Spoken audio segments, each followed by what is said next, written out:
देश भर में शिक्षा के क्षेत्र में रेगुलेशन का काम एनसीटी करती है, national council for teacher education, जो कि ना सिर्फ शिक्षकों के पात्रता मापदंड को तय करती है बल्कि शिक्षा विभाग में जितनी भी रिक्रूटमेंट होती हैं इन्हीं आयोग के नियमों और शर्तों के आधार पर होती है। लेकिन अब भविष्य में जाकर के ये एनसीटी का अस्तित्व समाप्त होने जा रहा है। क्या है पूरा मामला, जानेंगे इस वीडियो में, अंत तक जरूर जुड़े रहिएगा। नमस्कार दोस्तों, मेरा नाम है नीरज, आप देख रहे हैं व्यू बिट यूट्यूब चैनल। अगर आप इस चैनल पर पहली बार विजिट कर रहे हैं तो इसको सब्सक्राइब करते हो बेल आइकन को प्रेस करना ना भूलें।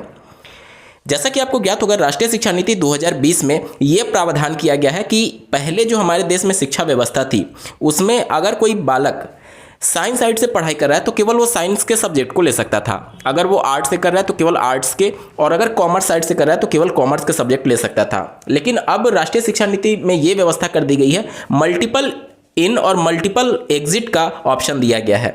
यानी कि अगर आप साइंस साइड से पढ़ाई कर रहे हैं, मतलब कि आप बीएससी करना चाहते हैं, तो आप बीए सब्जेक्ट के भी कुछ सब्जेक्ट लेकर के पढ़ सकते हैं, आपके इच्छा के ऊपर डिपेंड करेगा। अगर आपने कॉमर्स पढ़ा है तो आप आर्ट्स के भी कुछ सब्जेक्ट ले सकते हैं।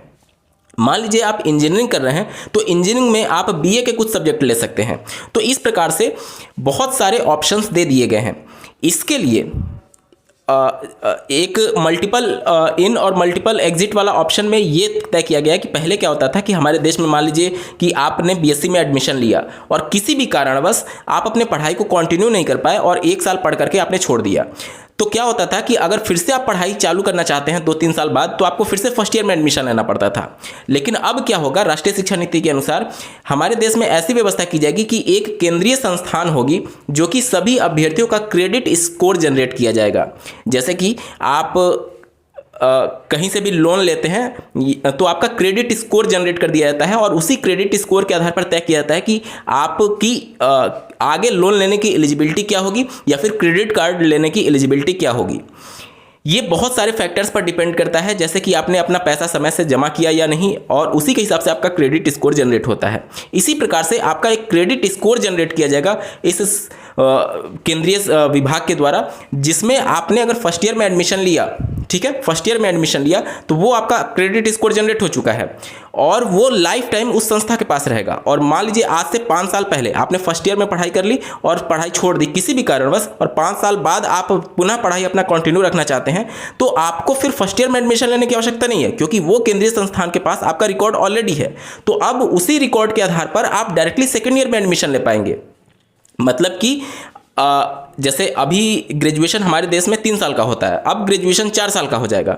अगर आप 1 साल में भी करके छोड़ सकते हैं, 2 साल में भी, 3 साल में भी, 4 साल में भी, और चारों के लिए अलग अलग प्रावधान है कि इसमें आपको सर्टिफिकेट मिलेगा, इसमें आपको डिप्लोमा का मिलेगा, और इसमें आपको ग्रेजुएशन लेवल का मिलेगा, और इसमें आपको पीएचडी अगर आप करना चाहते हैं तो 4 वर्ष वाला आपको करना ही पड़ेगा। तो ये सभी चीज़ें प्रावधान किए गए हैं, चेंजेस किए गए हैं, जिसकी वजह से अब जो हमारे देश में 3 अलग अलग संस्थाएं हैं जो कि रेगुलेशन का काम करती हैं। पहला AICTE, जो कि प्राविधिक शिक्षा में यानी टेक्निकल एजुकेशन में, जैसे कि आप डिप्लोमा करते हैं, डिप्लोमा कहने का मतलब कि जो पॉलिटेक्निक होता है, और अगर आप बीटेक करते हैं, बीई करते हैं, तो इन सभी संस्थाओं को मान्यता कौन देती है? AICTE संस्था देती है।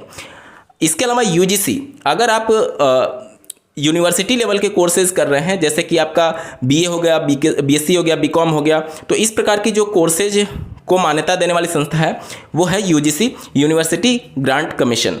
और अगर आप शिक्षा के क्षेत्र में BEd करते हैं, DLEd करते हैं, BLEd करते हैं, MEd करते हैं, तो इस प्रकार की संस्थानों को रेगुलेट करने का काम कौन करती है? NCT। तो इन तीनों संस्थाओं को, जो कि अभी एग्जिस्टेंस में है, इन तीनों संस्थाओं का अस्तित्व समाप्त करके इनको मर्ज करके एक नई संस्था बनाई जाएगी जिसका नाम होगा भारतीय उच्च शिक्षा आयोग। ये वही संस्था है जो कि केंद्रीय स्तर पर काम करेगी और केंद्रीय स्तर पर सभी अभ्यर्थियों का रिकॉर्ड तैयार करेगी।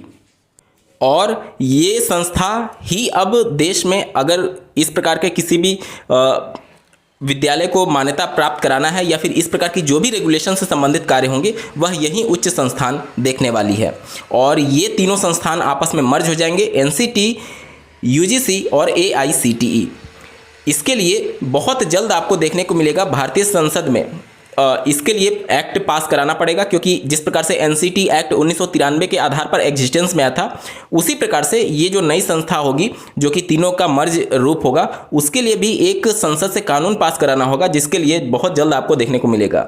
देश के केंद्रीय शिक्षा मंत्री ने इसको लेकर के लगातार कार्रवाई शुरू कर दी है और मीडिया में भी उनके द्वारा बयान दिया गया है कि हम बहुत जल्द संसद में इसको पेश करने जा रहे हैं। अब देखना होगा कि कितना टाइम लगता है। हालांकि ये तो तय है कि जब राष्ट्रीय शिक्षा नीति में बातें मेंशन की गई हैं तो केंद्र सरकार इसको लेकर के आगे जरूर प्रोसीड होगी, जिस प्रकार से अन्य प्रावधानों को धीरे धीरे करके लागू किया जा रहा है। तो भविष्य में जाकर के एनसीटी का जो अस्तित्व है वह पूरी तरीके से समाप्त हो जाएगा और 3 संस्थाएं मिल करके भारतीय उच्च शिक्षा आयोग के नाम से जानी जाएगी। इस वीडियो को देखने के लिए आपका बहुत बहुत धन्यवाद। भगवान करे आपका दिन शुभ हो।